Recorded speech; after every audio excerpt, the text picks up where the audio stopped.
Yes, good afternoon student. So today our topic is defect in solid crystals. Okay, so that topic we are going to see next. So this is also the topic comes under solid state chemistry, second year, right? Solid state.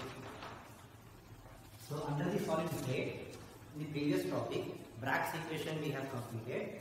Today we are going to continue the defects. Defects in solid crystals. So this topic we are going to learn today.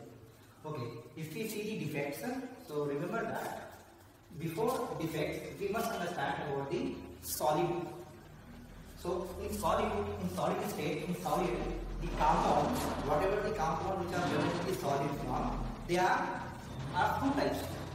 So one is crystal solid. Solids are of two types: crystal solid or crystalline solid, and amorphous solid. So crystalline, amorphous. So that is a different topic. So crystalline solid and amorphous solid. But here we are going to understand, we are going to learn about the defects in crystalline solid. So we are going to learn about defects in crystalline solid.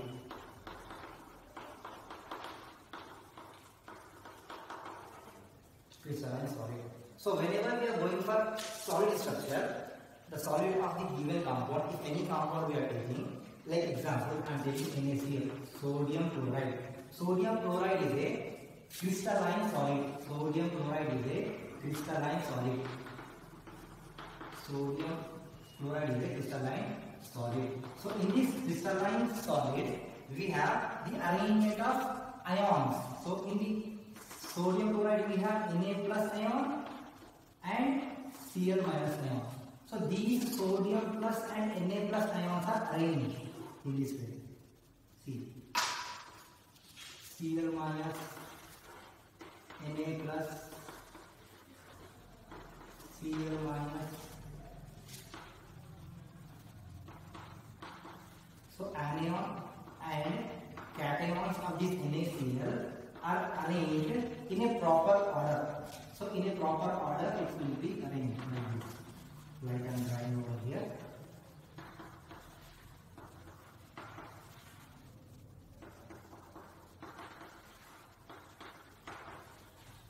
So in a proper arrangement they have arranged in this way. So this exact distance they are going to form a total packed solid structure of NaCl. So this is what we call crystalline solid, crystal of NaCl. So these crystal of NaCl, normally they used to show defects. So whenever we are going for crystalline solids, those solids are not perfect. Not every time you are going to see a perfect solid structure. So in this solid structure, we are going to get some defects. So those defects we are going to learn today. So in the lattice structure, when we are saying this total structure of this particular solid, so this particular solid structure is called as lattice. So total site is called as lattice site or lattice structure. This total structure is called as lattice structure. Remember that this point. What lattice structure is crystalline solid, or what is lattice site? This is the total structure of the ions in the given NaCl crystal is called as lattice site. And the point, suppose this is the point. This point where we are having one ion. This is second point. The second point where we are having Cl minus ion. Third point, fourth point. So the point which is present in the lattice site. In the lattice site we have points where the ions are constituent particles like Na plus, Cl minus are present. Those are called lattice point. Lattice point. So what exactly we have in the total structure? Lattice point. So what exactly we have in total structure? So total crystal structure is nothing but the arrangement of lattice point. The arrangement of the three-dimensional arrangement of lattice point around the space is called lattice site or crystalline solid structure. So in this crystalline solid structure, we are going to learn we have some defects. So those defects we are going to study now. So hope you understand. Then I'll continue with the defects. So what are the defects and how are they, that we are going to discuss now. So I'm just starting this thing now. So before defects, we must know about the solid thing, solid compound. Then we are going to understand the defects. So defects, when we are going for the defects, there are two types. So first is stoichiometric defect. Stoichiometric defect. Second one is non-stoichiometric defect. Non-stoichiometric defect.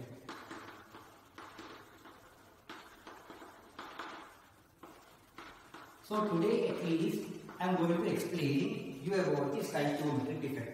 So first I just explain what is the difference between the stoichiometric and non-stoichiometric defect. See, listen here. Stoichiometric defect is nothing but the defect is produced in the crystal where does not change the stoichiometry of the crystal. Suppose the formula of the crystal is AB2 type. After the defect occurs, the formula remains going to be AB2 only. That means the composition is going to be remain unchanged. For example, if I have NaCl over here, at the end also the number of Na and Cl is same, and the formula of the compound is not going to be changed. The composition is same. That is called stoichiometry. That is the chemical composition of the solid remains unchanged.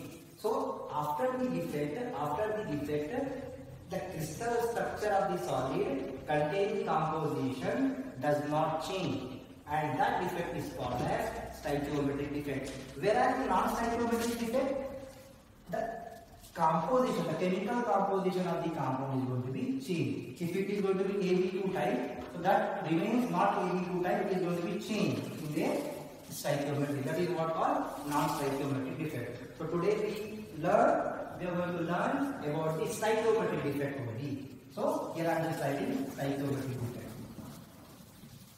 In stoichiometric defect, we have two main classes. Stoichiometric defect further classified into two types. So here we have two. One is Schottky defect. Schottky defect. Another one is Frankel defect. Frankel defect. Okay. Schottky defect, Frankel defect. We have two broad classes of stoichiometric defect. One is Schottky defect and another one is Frankel defect.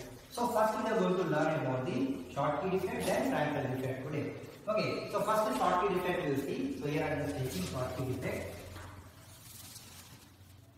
Schottky defect is nothing but defect in the crystal, right?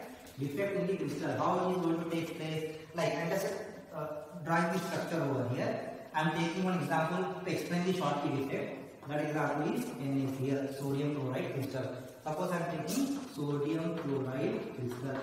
So in the sodium chloride crystal, if I draw the structure, the lattice point arranged and we are going to form a three-dimensional structure in this way where Na plus ion, then Cl minus ion, then Na plus, then Cl minus, then again one more Na plus. So let me draw this. Then we have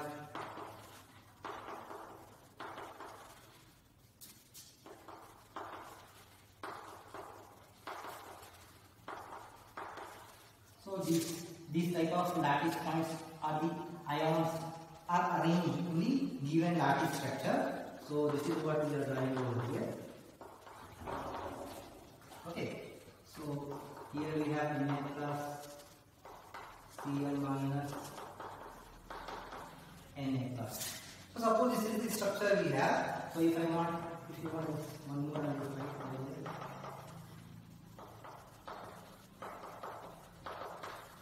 very fast.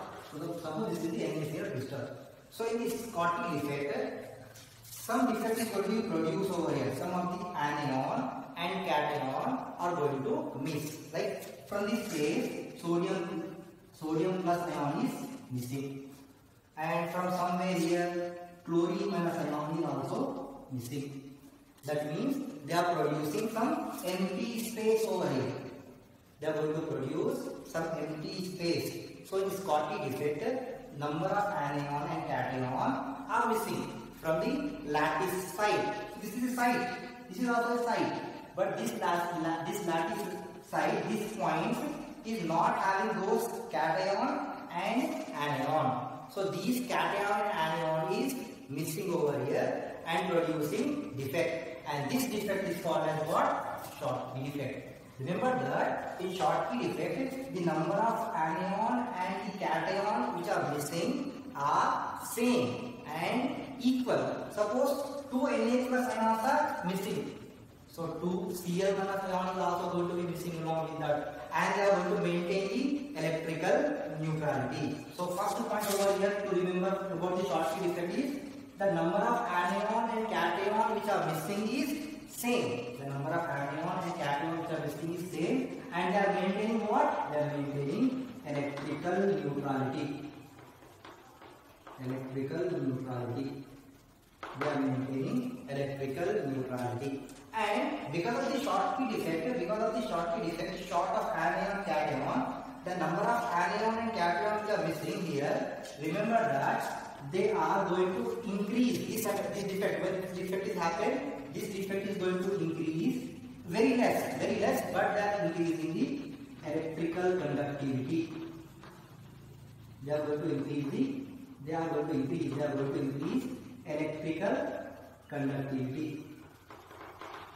Electrical conductivity increases due to this defect. Even though the electrical conductivity which is increasing is very less, but still it is increasing. When we are talking about this total crystal, because of these defects, they are going to lose, like the closed packed structure which they have because of the anion and cation. If someone is missing between the crystal, then the structure of the solid is going to be somewhat get defected, and the stability is going to be decreases, and density is also going to be decreases, because the number of anion and cation decreasing over here from the normal size, then it is going to lose their density. So in the Schottky defect, we need to say density decreases in the defected solid. Density decreases in the defected solid. And last point, but very important in this defect, is whenever we are just losing the anion and cation, the number of anion and cation which are equally missing, and this particular crystal, normally this particular defect is takes place in a solid crystal where the size of anion and cation is same. So the anion, like if I take the example NaCl, so sodium chloride, the size of sodium and chloride, cation and anion is same.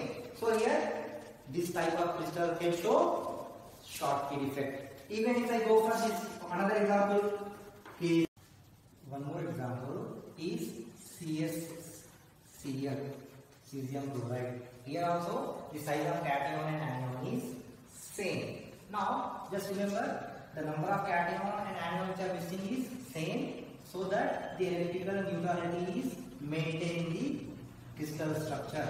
So when I continue with this electrical neutrality, when we go for the next example, like if I take MgCl2, magnesium chloride, one more next point I can add over here. So here, if I take magnesium, the magnesium cation if I have, if that ion is missing, for this magnesium ion, I need to take 2 chlorine ions. So this we must remember. So because one magnesium ion is using 2 chlorine ion to get a MgCl2 compound. In the same way, when they are missing in the defect, when they are producing defect, if one magnesium 2 plus ion is missing, then along with that 2 chlorine minus ion will miss and produce the defect in this kind of example, right? So that is what we are maintaining the electrical neutrality in the given solid structure. Now we are going for the next second type of defect, that is called Frankel defect. So here I am writing Frankel defect number 2 type. Frankel defect is the second type of stoichiometric defect. Here also the stoichiometry remains unchanged. The composition of the chemical compound is not going to be changed after defect produced. So this is what we call Frankel defect. So what is happening in the Frankel defect? So here same point. Here also there is no miss of electrical neutrality because here there is no missing of anion and cation at all. Only the cation is going to be missed from their place and going to occupy some other space. So that we are going to understand by taking one example. So suppose I am taking zinc oxide, one example. Zinc oxide. I can take zinc sulfide also I can take. I can take AgBr also. Okay. So I can take many of these examples. So like AgBr I am taking over here. So I just draw this example. Like I am taking AgBr. Ag plus Br minus Ag plus Br minus Ag plus, then here Br minus Ag plus Br minus.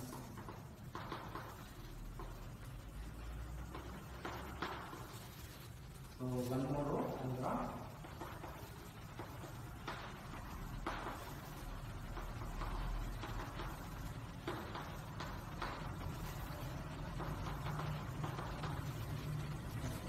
So suppose this is the solid of AgBr.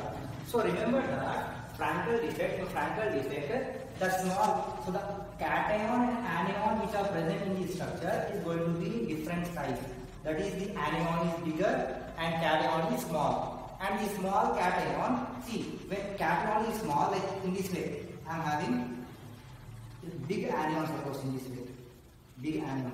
Suppose first I draw small anion, okay. If I have small anion like this, 1, 2, 3, 4. So in between these anion, we are going to have some space. This space is called as void. V-O-I-D, void. If I have a big anion in this way, if I have big anion, then this space is going to be also bigger. So the void is going to be big over here. And this side can occupy one of the ion, which is small in size. So same thing is happening over here. So in between the anion, one of the cations is going to miss from their place from here, and they are going to occupy this side, this void. They are going to occupy. So this void or this position is called as interstitial site. Interstitial site. Interstitial site. So the cation, which is small in size, is going to occupy the interstitial site. But they are not missing, they are inside the crystal only. The crystal is not going to be changed. Crystal is as it is, only the small cation is going to be replaced. They are just losing their place and occupy one interstitial site. So based on that, and the defect is produced in the given crystal, and this defect is called as Frankel defect. So in the Frankel defect, when we are going for the electrical neutrality, anyway the number of anion and cation is going to be equal. There is no change. They are only occupying the interstitial site. That's it. So there is no change in that. So we can say electrical neutrality is as such. Now after that, when we are going for the electrical conductivity, it is slight increases, not very much. Suppose if I am taking 1 mole of the crystal, if I take 1 mole of the crystal, in that 1 mole of the crystal only, 1 mole is equal to how much? 6.023 into 10 to the power of 23. So in 1 mole, that many molecules of the crystal is there. So in this 1 mole, only 10 to the power of minus 5 or even lesser defects are there. That means the defect which is producing in the given crystal is very, very less. So based on that, how much electrical conductivity is going to be increased? That is also very less. So slight electrical conductivity is also increases for this defect as well. But when we are going for the density remains unchanged. So like density is not going to be changed for the Frankel defect. But when we are going for the example, as I wrote over here, zinc oxide, zinc sulfide, AgBr.